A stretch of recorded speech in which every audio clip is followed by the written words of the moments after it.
sa ating mga kababayan sa buong Pilipinas at sa ating mundo, mga kaibigan. Welcome po muli dito sa ating programa sa Power Cells. At ang ating topic, mga kaibigan, ay tungkol ito sa colorectal cancer. Mga kaibigan, ito po muli ang inyong gabay sa kalusugan. Daniel Serrano po, Doctor of Ministry in Naturopathy. Ating pong tuloy-tuloy na himay-himayin itong ating programa, mga kaibigan, dito sa topic na colorectal cancer. Dahil sa ito ay pumangatlo sa buong mundo, mga kaibigan. Ganon din sa Pilipinas. Noong nakalipas na mga taon, pang-apat. Ngayon, naging pangatlo, mga kaibigan. Kaya atin pong tuklasin kung ano po ang mga yung bang leak dito, paano ang tao nagkaka-develop nitong cancer. At in the hope na malampasan natin, mga kaibigan, yung panganib, no? Mahirap na matamaan tayo dito, mga kaibigan, no? Ang ating bigyan daan ngayon dito, mga kaibigan, ay itong inflammatory foods are linked with higher colon cancer risk in the journals. Yan po ang headline na pinahayag ng ating mga researchers tungkol po dito sa mga pagkain na nai-link, no, sa colon cancer, mga kaibigan. Ang ginamit itong word, higher colon cancer risk. Yan, mga kaibigan. Now, ano po yung mga pagkain na yan? Mabuti na yung tandaan natin yan para hindi tayo kawawa dito, mga kaibigan. Certain foods may trigger inflammation in the body that can increase a person's risk for colon cancer. Suggests a study published online January 18, 2018 po ito, mga kaibigan. Ito ay galing sa JAMA or Journal of the American Medical Association, mga kaibigan, ng oncology, meaning sa mga dalubhasa na mga doktor sa cancer, oncologist, mga kaibigan. Researchers followed the diets of more than 121,000 people, 46,800 of whom were men, for 26 years. Sobrang tagal itong research na ito, mga kaibigan. Participants recorded what they ate, and their diets were scored based on the amount of foods consumed that are linked to inflammation.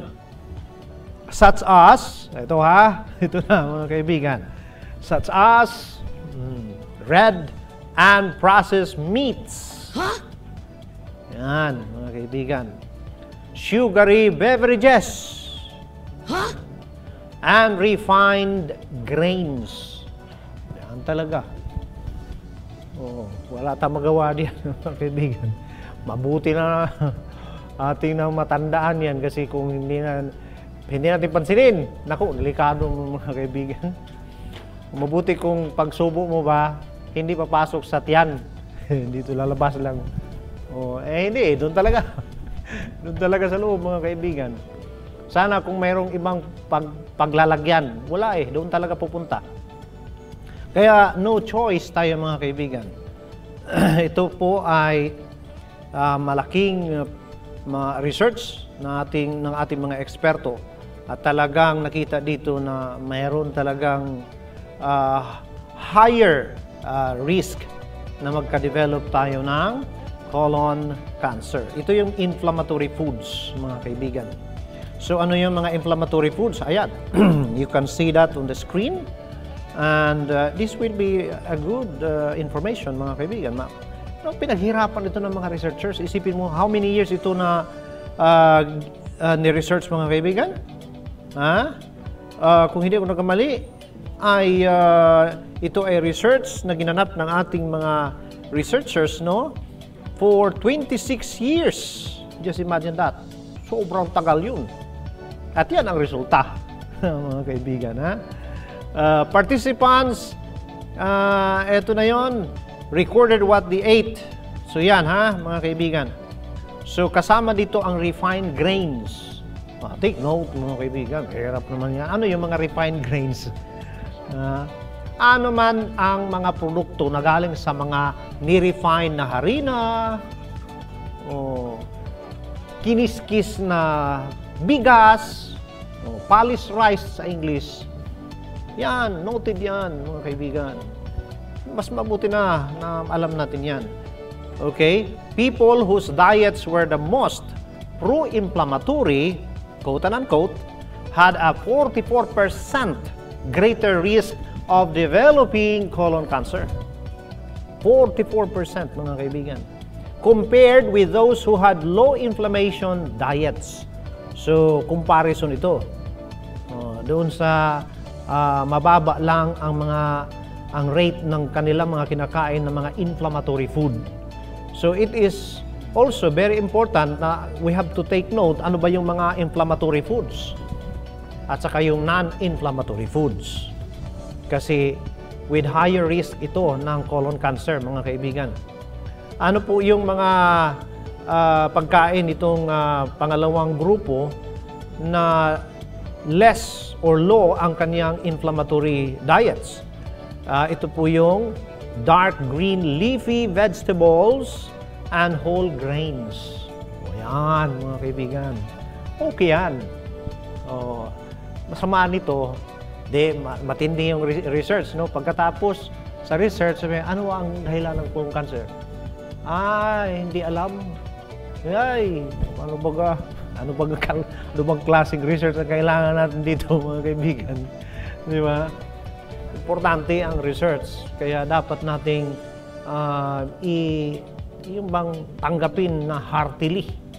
Kasi ano ang gagawin natin? Alangan naman na tanggapin natin yung parang tumitingin ka sa langit na hindi alam kung saan ang tinitingnan. Mahirap yung mga kaibigan, no? Even after adjusting for other cancer-causing factors like high body mass index and less physical activity, the risk for developing colon cancer was still significantly elevated among those who had a pro-inflammatory diet. Wala talaga, kahit anong gagawin, ganon pa rin ang resulta. So, kapag hindi itigil ang pagkain ng mga inflammatory food na ito, very high talaga ang risk. Wala nang ibang solusyon. Di ba, mga kaibigan? Now, ito naman, superfoods for fighting cancer. Maganda na yan. Kailangan natin yan. Bakit? Superfood hindi lang healthy food. Superfood. Wow! Fighting cancer. Pagkain na, hindi lang pagkain. Nalaban pa sa cancer. Wow! Yung pro-inflammatory. Hindi nalaban. Pro nga pro-inflammatory. Yan po ay nagko-contribute sa pag-develop ng cancer. So, kita po natin yung difference between the non-inflammatory foods and pro-inflammatory food. Hindi parehas yan. Pag sabihin, parehas lang yan. Hindi ko yun. Yan ang research, mga kaibigan. Sige, superfoods. Ano po yung superfoods na lumalaban sa cancer? Di ba? Pagkain, gamot pa, nalaban pa. Yan mga kaibigan.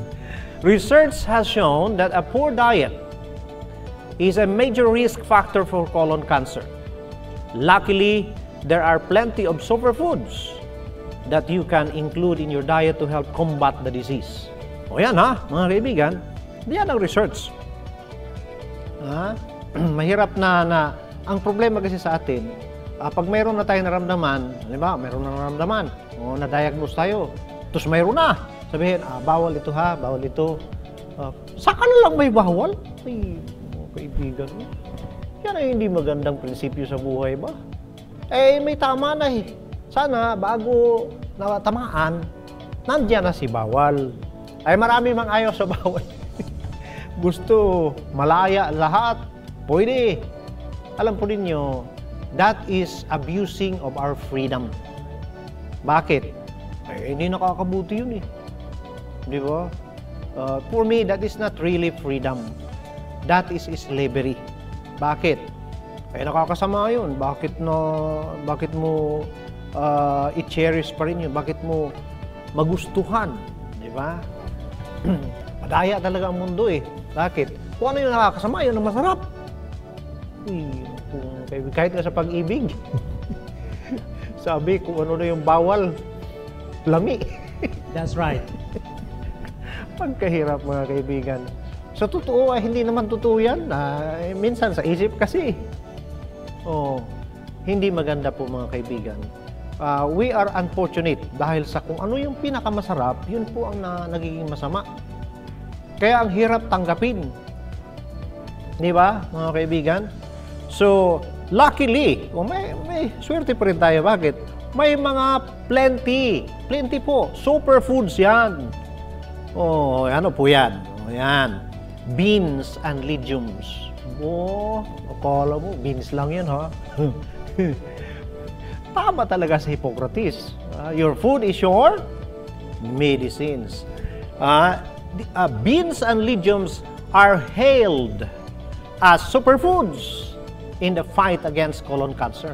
Particular mga kaibigan, colon cancer ang nabanggit dito. Anong ibig sabihin ng hailed? Yan ang ginagamit no na word eh. Hail Caesar! Sino yung pinakahari? Babatiin. Talagang pagpupuri mga kaibigan. So itong beans and legumes, tumanggap ito ng pagpupuri. Diba? Pagkain nalaban pa ng cancer. Black beans in particular raise levels of specific fatty acids that protect against the growth of cancer cells. You see that? Ganyan lang po yan. Sinong may gawa niyan? Ang Diyos. Magaling ba ang Diyos? Super sa galing. Hindi lang siya gumawa ng pagkain. Kaya ang tao, kapag sinira niya ang creation ng Diyos, yung nakakagaling, hindi na nakakagaling, nagdudulo tuloy ng cancer. All because the creation of God has been corrupted or destroyed. Diba, mga kaibigan? These are other legumes. Ano po yan? Soybeans, peas, and lentils, for example, are packed with fiber, protein, and vitamin B and E. They also have compounds called flavonoids, which can keep tumors from growing. Kita mo yan? Wow! Galing po yan. Okay, kung yun ang lagi natin kinakain, di malayo tayo. Kung hindi, malapit tayo sa sakit. Yan po ang problema diyan. Kaya ito yung dalasan natin. Huwag yung mga pro-inflammatory. Naku, mga kaibigan.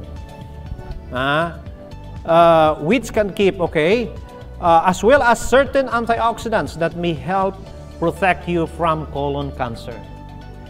Try swapping out one of your usual side dishes for black beans or make a hearty soup. Yan, mga kaibigan. Berries. Ano naman yung berries? Berries are full of antioxidants and phytonutrients that are good for your health. Black raspberries contain very high levels of anthocyanin or cyanins, which slow the development of malignant cells. Wow, mga kaibigan. So blackberries, meron naman yan sa mga mall, makakabili din tayo niyan. Hindi lang siya ganong kilala. Mas mabuti kilalanin. Mabuti. Yung mga binata nga, pag mayroong babae diyan na maganda, hindi mo na sabihin, kilalanin mo. Talagang hindi mapalagay hanggang di makilala. So ito, anti-cancer ito. Kilalanin natin yan mga kaibigan. Mayroon siyang kakayahan para pigilin niya na mag-develop ang anuman mga abnormal na cells tulad ng malignancy that can develop to cancer, mga kaibigan. Carrots! Ano naman yung carrots? Carrots are full of beta-carotene, which researchers believe slow the growth of abnormal cells. Kita mo yan? Nandyan yan sa ating palingki. There is also evidence to suggest that carrots contain an abundance of nutrients and vitamins that protect your body against many types of cancer. Galing mo mga kaibigan. Kaya sa Panginoon, ang parmasya ng Panginoon, palingki. Yan mga kaibigan. Cruciferous vegetables. Mga superfoods ito. Broccoli and other cruciferous vegetables such as kale, cabbage, and cauliflower have cancer-fighting properties. Kita mo yun? Oh, galing ng Panginoon, mga kaibigan. Broccoli in particular contains a large amounts of sulforopene. Ito ay phytochemicals, mga kaibigan, which minimizes the risk of cancer and assist your body's enzymes in fighting disease. So you see that, mga kaibigan? So andyan sa mga pagkain natin. Hindi na kailangan ng chemist para gumawa ng drug para i-take natin yan. Hindi, pagkain na, gamot pa, nandyan na. Ang technique po sa broccoli, cauliflower, i-half cook mo lang yan, steam. At kainin po ninyo yan na hindi talaga totally luto. Pag totally luto yan, all the enzyme of it will die. So it's no longer anti-cancer. No? Kaya hindi maganda yung lutong-luto. Wala, half cook lang or steam, mga kaibigan. Lalo na doon sa mga mayroong problema sa colon, no? Nuts, ano yung nuts? A diet rich in nuts is also associated with reduced rate of cancer recurrence. All kinds of nuts, very good yan, except donut.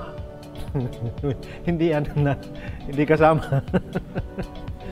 Okay, a diet rich in nuts is also associated with reduced rate of cancer recurrence.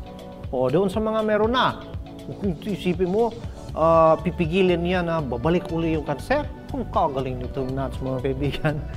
And death in patients with stage 3 cancer. Kukita mo yan. Yan, mga researchers yan, mga kaibigan. Spinach. Spinach is another powerful green vegetable rich in folate and fiber to promote overall health and wellness.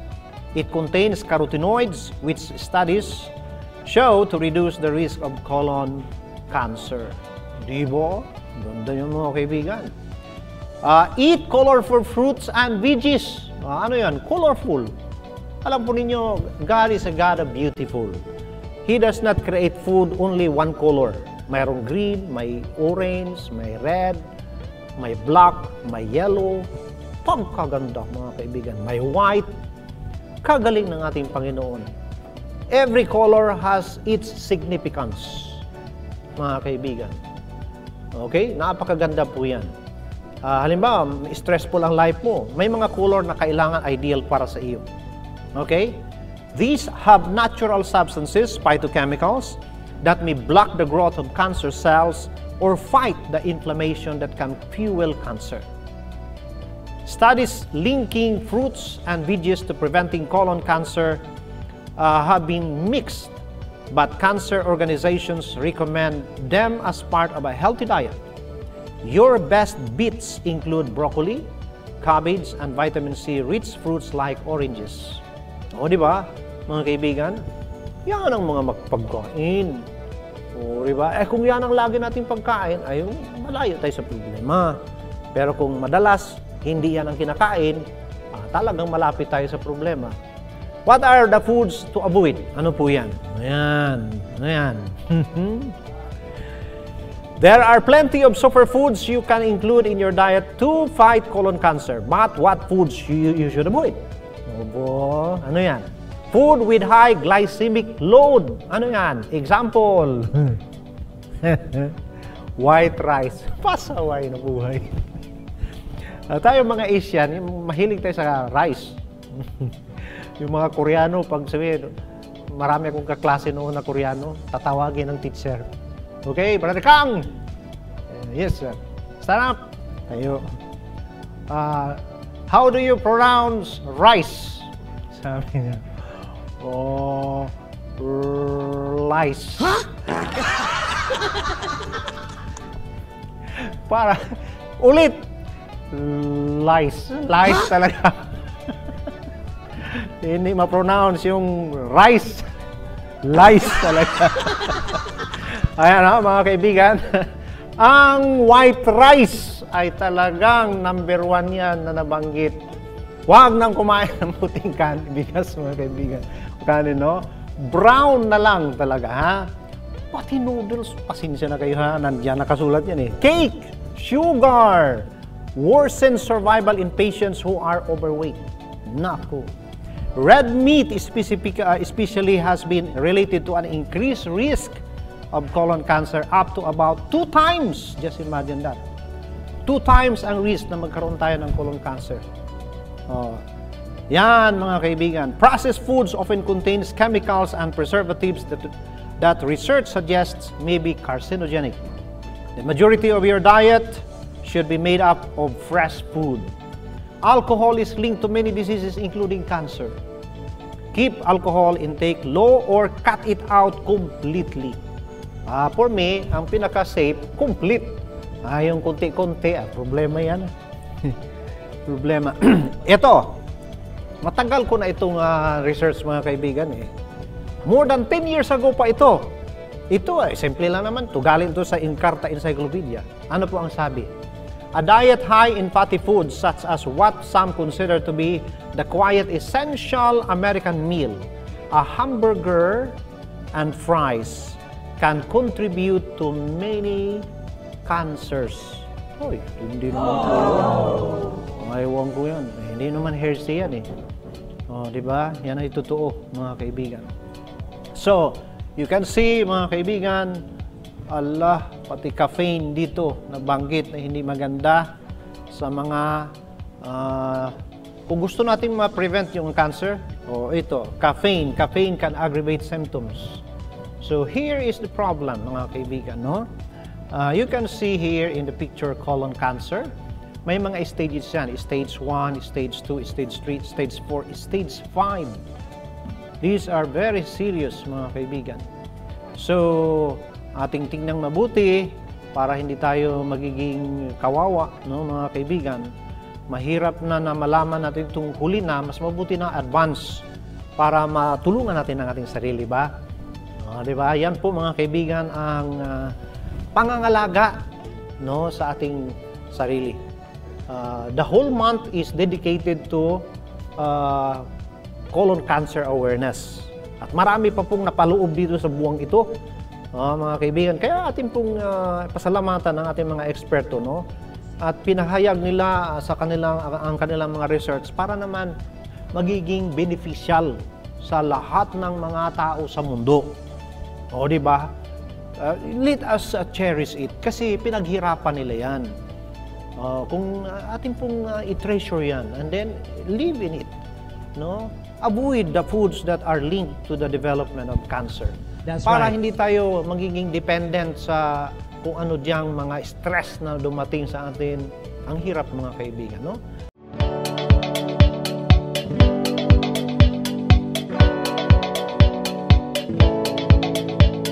Now, ayan, mga kaibigan, ating pong bigyan daan ngayon si Mavic Carriado o Carriado.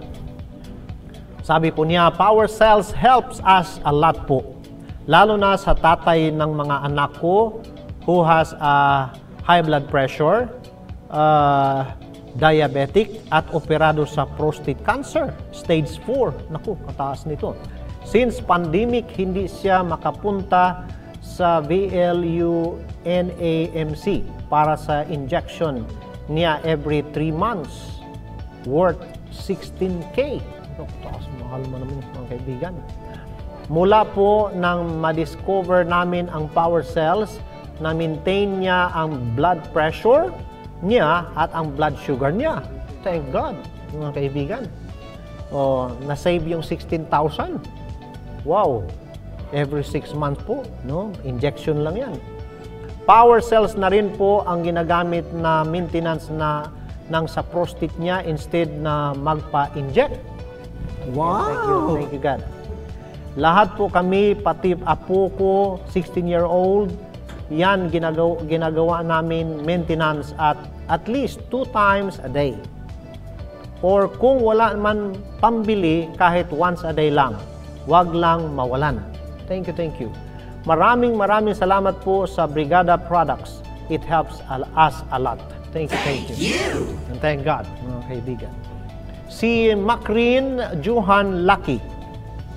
Pinainom ko ang anak ko ng 10 years old ng Guard-C. Salamat sa Diyos, medyo okay na siya. Dito po kasi kami sa hospital sa Vincent Soto dahil na-admit siya ulcer at hunti. Kunti na lang ang kanyang hemoglobin. Okay. Kanina ko pa siya pinainom ng tanghali at ngayon, salamat sa Diyos, okay na siya. Okay, thank you. Maganda po ang Guard-C sa mga may ulcer. Very friendly, mga kaibigan. Very friendly. At ayan, maganda po ang naidulot po sa kanyang anak na nasa ospital, no? At maganda ang response ng katawan niya sa Guard-C, mga kaibigan. Ang ating pong Guard-C Power Cells, mga kaibigan, NutriCleanse, ay available po yan sa ating Mercury Drug, South Star Drug, Ross Pharmacy, Watson Pharmacy, The Generic Pharmacy, at sa ating Brigada Pharmacy, at sa ating Brigada Health and Wellness Centers nationwide, mga kaibigan. Like and follow us on our Facebook page na Power Cells, at mag-subscribe po tayo sa ating YouTube channel na Tanong Mo, Sagot ni Doc.